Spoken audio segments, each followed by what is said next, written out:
말씀은 창세기 49장 1절에서 15절까지입니다. 창세기 49장 1절에서 15절까지 말씀 번갈아 가면서 읽습니다. 제가 먼저 읽겠습니다. 야곱이 그 아들들을 불러 이르되 너희는 모이라. 너희가 후일에 당할 일을 내가 너희에게 이르리라. 너희는 모여 들으라. 야곱의 아들들아, 너희 아버지 이스라엘에게 들을지어다. 르베나, 너는 내 장자요 내 능력이요 내 기력의 시작이라. 위풍이 월등하고 권능이 탁월하다마는 물에 끄는 같았은즉 너는 탁월하지 못하리니 내가 아버지의 침상에 올라 더럽혔음이로다. 그가 내 침상에 올랐었도다. 시몬과 레이는 형제요 그들의 칼은 폭력의 도구로다. 내 호나 그들의 모의에 상관하지 말지어다. 내 영광아 그들의 집회에 참여하지 말지어다. 그들의 분노대로 사람을 죽이고 그들의 혈기대로 소의 발목 힘줄을 끊었음이로다. 그 노여움이 혹독하니 저주를 받을 것이요 분기가 맹렬하니 저주를 받을 것이라. 내가 그들을 야곱 중에서 나누며 이스라엘 중에서 흩으리로다. 유다야, 너는 내 형제의 찬송이 될지라. 내 손이 내 원수의 목을 잡을 것이요 내 아버지의 아들들이 내 앞에 절하리로다. 유다는 사자 새끼로다. 내 아들아, 너는 움킨 것을 찢고 올라갔도다. 그가 엎드리고 웅크림이 수사자 같고 암사자 같으니 누가 그를 범할 수 있으랴. 규가 유다를 떠나지 아니하며 통치자의 지팡이가 그 발 사이에서 떠나지 아니하기를 실로가 오시기까지 이르리니 그에게 모든 백성이 복종하리로다. 그의 나귀를 포도나무에 매며 그의 암나귀 새끼를 아름다운 포도나무에 맬 것이며 또 그 옷을 포도주에 빨며 그의 복장을 포도즙에 빨리로다. 그의 눈은 포도주로 인하여 붉겠고 그의 이는 우유로 말미암아 희리로다. 스불론은 해변에 거주하리니 그곳은 배 매는 해변이라. 그의 경계가 시돈까지 이르리로다. 이사갈은 양의 우리 사이에 끌어앉은 건장한 나귀로다. 15절 함께 있습니다. 그는 쉴 곳을 보고 좋게 여기며 토지를 보고 아름답게 여기고 어깨를 내려 짐을 메고 앞제 아래에서 섬기리로다. 아멘. 야곱이 임종을 앞두고 있습니다. 야곱은 임종이 가까웠다는 걸 알고는 모든 아들들을 불러놓고는 유언을 합니다. 그런데 야곱이 하는 유언은 보통의 사람들이 하는 유언과는 많이 다릅니다. 야곱이 남기는 이 마지막 말들은 질공받은 자신의 147년의 인생 동안 삶에서 깨달은 그 살아있는 교훈들입니다. 야곱의 집안이 교회 공동체이다라고 누누이 말씀드려 왔는데 야곱이 12 아들에게 해주는 유언은 이 교회 공동체에게 해주는 유언이기도 합니다. 자, 1절과 2절 말씀 함께 봅니다. 시작. 야곱이 그 아들들을 불러 이르되 너희는 모이라. 너희가 후일에 당할 일을 내가 너희에게 이르리라. 너희는 모여 들으라.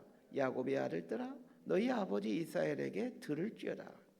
야곱은 죽음을 앞두고 12 아들 불러 세우고는 후일에 당할 일을 말해줍니다. 여기서 중요한 질문 한 가지를 해야 합니다. 야곱은 아들들의 인생에 일어나게 될 일들을 어떻게 알았느냐는 것입니다. 첫 번째는 하나님께서 감동을 주셨기 때문입니다. 하나님은 당신의 선지자들 통해 후에 일어날 일들을 종종 말씀해 주시곤 하셨습니다. 하나님께서 야곱에게 후일에 일어날 일들을 보여주신 것입니다. 이것은 야곱이 인생의 마지막 토막을 살아가는 동안에 하나님과 친밀하게 동행했다는 것을 암시해 줍니다. 두 번째는 그들의 살아온 과거를 보고 앞으로 있을 일들을 말하게 됩니다. 그래서 야곱이 하는 말들을 잘 보십시오. 아들들 각자가 지난날 어떤 삶을 살았는지를 말하고 있다는 것을 보게 됩니다. 우리들 삶에 일어난 일들은 과거의 나의 족적과 동떨어지지 않습니다. 인생은 점이 아니라 선입니다. 과거에 찍었던 인생 점들이 모여서 선을 이루게 되고 그 이루어진 선을 보면 앞으로 그려지게 될 선이 보이게 되는 겁니다. 죄성 싶은 나무는 떡잎부터 알아본다 라는 말은 전혀 근거 없는 말이 아닙니다.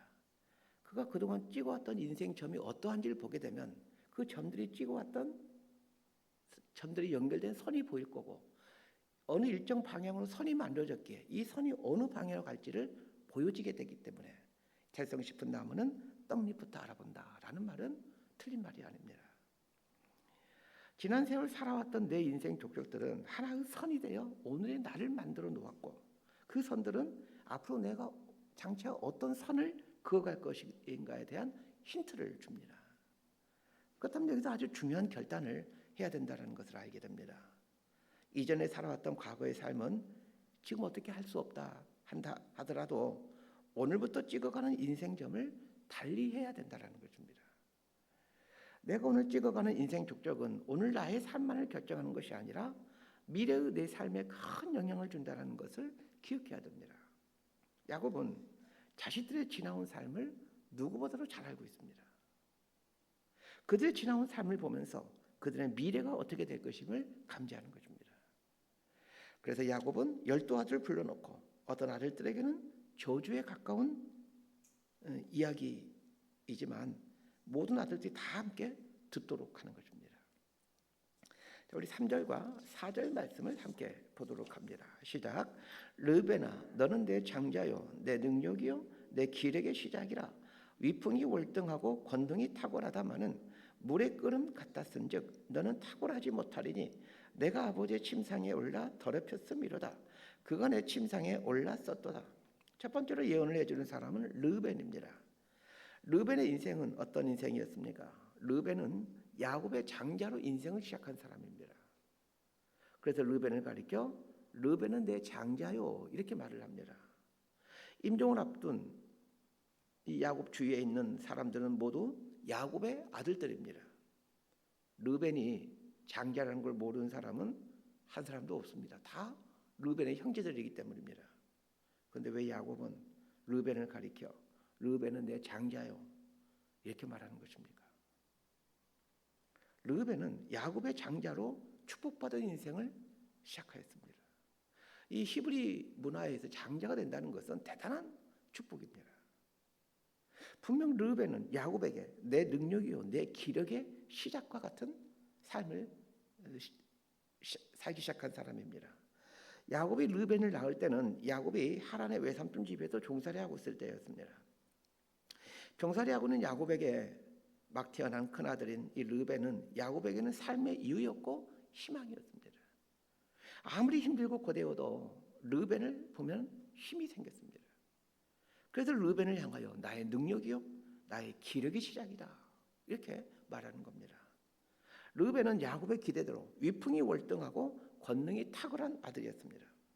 하나님은 르벤을 위풍이 월등하고 탁월한 아이로 시작하게 해주었지만 오히려 르벤은 자신의 장점으로 인해 망한 사람입니다.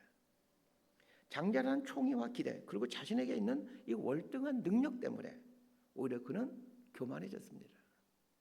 넘보지 말아야 될 것까지 넘고 만 것입니다. 아버지의 부인이었던 비라와 간통하는 우를 범합니다. 사절에 보니까 물이 끓음 같았은즉 너는 탁월하지 못하리니 이렇게 말하고 있습니다. 분명 3절에서는 위풍이 월등하고 권능이 탁월했다라고 말해놓고 왜 4절에서는 탁월하지 못하리니 이렇게 말하는 것일까요?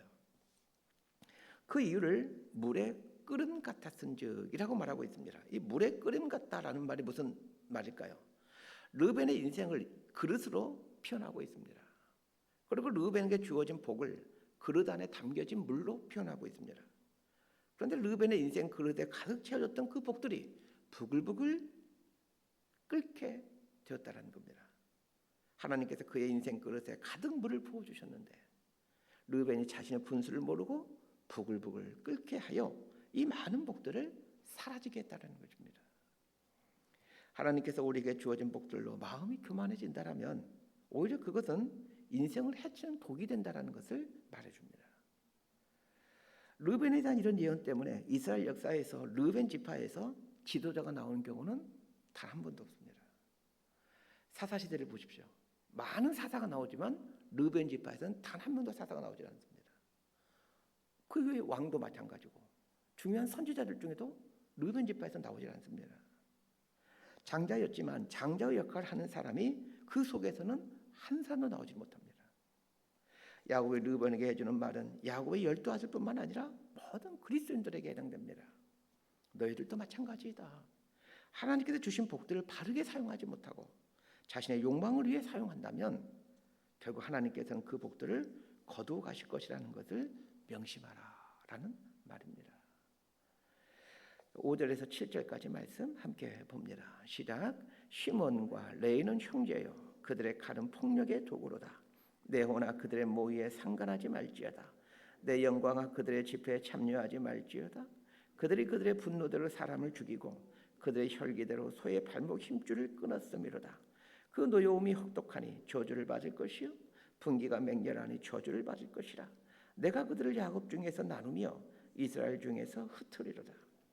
두 번째로 언급하고 있는 아들은 시몬과 레위입니다. 시몬과 레위는 야곱의 둘째 아들과 셋째 아들입니다. 그런데 시몬과 레위를 하나로 묶어서 말해주고 있다는 것을 주의할 필요가 있습니다. 시몬과 레위를 말하면서 시몬과 레위는 형제요. 자, 이 말을 한번 잘 생각해 보십시오. 왜 야곱은 시몬과 레위를 가리켜 시몬과 레위는 형제요 이렇게 말하는 것일까요? 지금 야곱의 유언을 받고 있는 사람들은 야곱의 아들들인데 야곱의 아들들 시몬과 레위가 형제라는 걸 모르는 사람이 누가 있습니까? 다 지금 형제들인데요.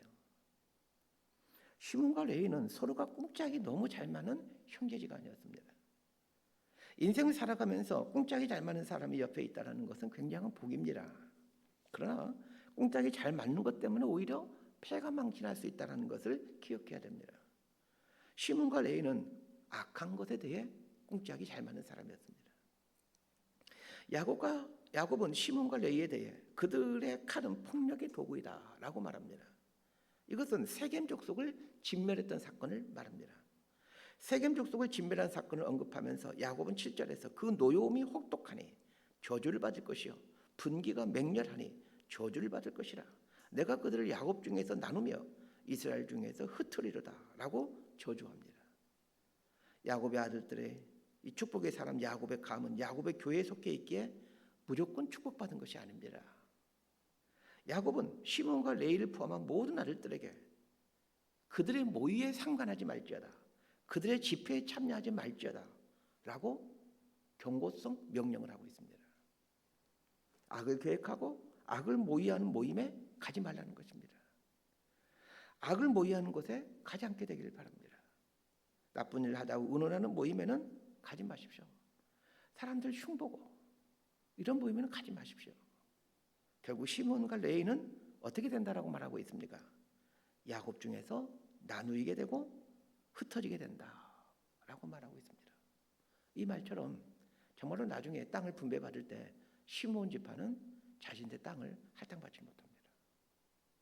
레위 지파는 이 말씀처럼 다 흩어져서 살게 되죠. 8절에서 12절까지 말씀 함께 보겠습니다. 시작. 유다야, 너는 내 형제의 찬송이 될지라. 내 손이 내 원수의 목을 잡을 것이요, 내 아버지의 아들들이 내 앞에 절하리로다. 유다는 사자 새끼로다. 내 아들아, 너는 움킨 것을 찢고 올라갔도다. 그가 엎드리고 웅크림이 수사자 같고 암사자 같으니 누가 그를 범할 수 있으랴. 규가 유다를 떠나지 아니하며 통치자의 지팡이가 그 발 사이에서 떠나지 아니하기를 실로가 오시기까지 이르리니 그에게 모든 백성이 복종하리로다. 그의 나귀를 포도주의 나무에 매며 그의 암나귀 새끼를 아름다운 포도나무에 맬 것이며 또 그 옷을 포도주에 빨며 그의 복장을 포도즙에 빨리로다. 그의 눈은 포도주로 인하여 붉겠고 그의 이는 우유로 말미암아 희리로다. 시몬과 레위에 대한 예언이 끝나고 유다에 대한 예언이 시작됩니다. 야곱의 12아들 중 가장 중요한 복을 받은 사람이 이 유다입니다. 야곱이 유다를 향해 한 첫마디는 유다야, 너는 네 형제의 찬송이 될지라 입니다. 유다가 모든 형제의 찬송이 된다라는 말은 영적인 장자가 된다라는 말입니다. 유다는 넷째 아들로 태어났지만 실질적으로 영적인 장자가 됩니다. 그러면 왜 유다는 넷째 아들로 태어났지만 영적인 장자로 이 축복받는 삶을 살게 되는 것일까요? 유다를 축복하면서 두 개의 단어가 반복되고 있다는 것을 보게 됩니다. 첫 번째는 사자라는 말이고 두 번째는 포도나무입니다. 유다의 인생을 가장 잘 설명해 주는 것이 이 사자라는 이 동물과 포도나무라는 나무입니다. 유다를 가리켜 사자 새끼라고 표현했다가 또 수사자라고 표현했다가 다시 암사자라고 표현하고 있습니다. 여기에 등장하는 사자 새끼는 어린 사자라기보다는 사람으로 치면 청소년 혹은 청년 사자라고 생각하시면 됩니다. 유다는 그 청년 사자처럼 움킨 것을 찢고 올라갔습니다. 이 말은 장자가 아니었지만 영적인 장자로 치고 올라갔다는 얘기입니다. 유다는 한때 방황하는 삶을 살았지만 하나님 안에서 살아간 삶이 얼마나 큰 복인지를 깨닫고 하나님께 돌아온 사람입니다. 그리고 유다가 아버지 집으로 돌아와 하나님 안에서 삶을 살아가죠. 그는 이 신앙의 복, 하나님을 붙드는 복을 놓치지 않습니다. 하나님을 붙들고 사는 것이 얼마나 큰 복인지를 깨달았기에 돌이킨 이후에 절대로 하나님을 놓치지 않습니다. 이 애굽 총리인 요셉 앞에서 요셉이 신분을 밝히게 된 결정적인 원인을 제공했던 사람이 이 유다입니다. 이 유다 때문에 요셉이 자기의 신분을 밝히게 되죠. 사자가 자기 발톱에 걸려든 짐승을 절대 놓치지 않듯이 유다는 하나님을 놓치지 않았습니다. 야곱은 방황했던 유다가 돌아온 이후에 그가 하나님을 온전히 붙들기 위해 애를 쓰는 것을 지켜보았습니다. 그럼 그에게 하나님께서 영적인 장자의 복을 주실 것이라는 확신이 들었던 것입니다. 유다를 통해 배울 수 있는 아주 중요한 레슨은 하나님 안에 거하는 복을 절대로 놓치지 않는 것입니다. 이 복의 깊이와 넓이를 알게 된다면 절대로 우리는 하나님을 버릴 수가 없습니다. 유다의 복을 보여주는 두 번째 단어는 포도나무입니다. 포도나무는 그 이스라엘을 표현하는 대표적인 과일입니다. 무화과, 포도나무, 그다음에 올리브. 이게 이 세 가지 과일이 이스라엘을 표현하는 과일이죠. 포도나무가 상징하는 것은 기쁨입니다. 하나님께서 이스라엘을 가리켜 나의 포도원이라고 표현하는 것은 나의 기쁨이라는 뜻입니다. 이스라엘 사람들은 잔치가 열릴 때마다 포도주를 마십니다. 잔치는 기쁨입니다. 잔치를 잔치되게 해주는 것이 포도주입니다. 그런데 유다를 가리켜 포도나무라고 하기도 하며 포도주와 또 연결시켜 가고 있습니다. 11절에 보니까 그의 나귀를 포도나무에 매며 이렇게 말하고 있습니다. 나귀는 포도나무에 매는 것이 아닙니다. 나귀는 천방지축 뛰는 짐승이고 이런 포도나무는 이게 나무라기보다는 줄기이죠. 아주 빼빼한 가는 줄기로 되어 있는 나무가 포도나무이죠. 그래서 나귀를 포도나무에 매어 놓게 되면 포도가 다 상하게 다치게 됩니다. 그런데 유다를 가리켜 그의 나귀를 포도나무에 매었다 이렇게 말을 합니다. 이것은 나귀를 포도나무에 매어 놓아서 포도가 다 짓밟혀져도 아무렇지도 않을 만큼 포도나무가 그렇게 많이 있다라는 뜻입니다. 옷을 포도주에 빤다라는 말이 나오는데 이것은 포도주가 넘쳐나는 삶을 살게 된다라는 말입니다. 자, 이것을 오늘 우리나라식으로 표현하게 되면 우리가 이해하기 쉽게 표현하면 이렇게 표현할 수 있을 것 같습니다. 5만 원짜리 지폐로 화장실에 휴지로 사용하는 것과 같다라고 표현하고 싶습니다. 정말 이 예언처럼 유다 지파는 많은 복을 받게 됩니다. 가나안에 들어갈 때도 가장 많은 숫자가 있는 지파가 유다 지파이고 이스라엘 역사상 가장 많은 지도자를 배출한 지파도 역시 유다 지파입니다. 거기서 그치지 않습니다. 가장 큰 복 중의 복은 10절에서 언급되는 복입니다. 규가 유다를 떠나지 아니하며 통치자의 지팡이가 그 발 사이에서 떠나지 아니하기를 실로가 오시기까지 이르리니 그에게 모든 백성이 복종하리로다. 이 말은 유다 자손 중에서 영원한 왕이신 메시아가 태어난다라는 말입니다. 규는 이 왕이 가지고 있는 쥐봉 같은 것을 말합니다. 여기에 등장하는 규, 통치자의 지팡이는 예수 그리스도의 탄생을 말하죠. 정말로 예수님은 유다 지파의 후손으로 태어나시게 됩니다. 하나님은 유다에게 많은 복을 주셨습니다. 유다가 많은 복을 받은 비결을 우리 삶에 적용하는 지혜가 필요합니다. 한때 방탕한 삶을 살았지만 결국은 하나님 안에서 사는 것의 의미를 깨달기에 유다의 인생은 많은 복을 받게 됩니다. 우리도 마찬가지입니다. 하나님 안에 인생의 의미를 두고 그분의 뜻을 이루며 살아가는 삶의 결국은 복받는 지름길이라는 것을 아셔야 됩니다. 이 스불론부터는 내일 다룰 수 있도록 하겠습니다. 말씀 정리합니다. 야곱이 그의 아들들에게 해주는 예언을 보면서 인생의 지혜를 얻어야 합니다. 진짜 복받은 인생은 하나님 안에 인생의 의미를 두고 사는 사람입니다. 과거는 중요하지 않습니다. 오늘 내가 어디에 내 인생을 두고 인생점을 찍어가느냐에 따라 인생은 달라지고 미래가 달라지고 후손들의 삶이 달라집니다. 하나님은 영적인 장자가 될 유다를 찾고 계십니다. 당신의 풍성한 포도원의 기쁨을 주실 유다를 찾고 계십니다. 우리 모두가 이 유다가 될 수 있습니다. 내가 오늘 나의 삶의 자리를 하나님 안에 두고 하루가 주어진 이 삶 속에서 바른 인생점을 찍어간다라면 우리는 유다가 누렸던 복을 누리며 살게 됩니다. 이런 복을 누리며 살게 되는 저와 여러분의 삶이 되기를 진심으로 소망하고 축복합니다. 기도하겠습니다. 하나님, 야곱이 147년의 짧지 않은 인생을 살면서 깨달았던 인생의 진수를 오늘 말씀을 통해 우리에게 전해주고 있습니다. 오늘 내가 살아가는 삶이 점이 되고 점들이 모여 선이 되고 결국은 그것이 나의 미래와 운명이 된다는 것을 알게 됩니다. 오늘 내가 찍어가는 점들이 얼마나 중요한 점인지를 알게 됩니다.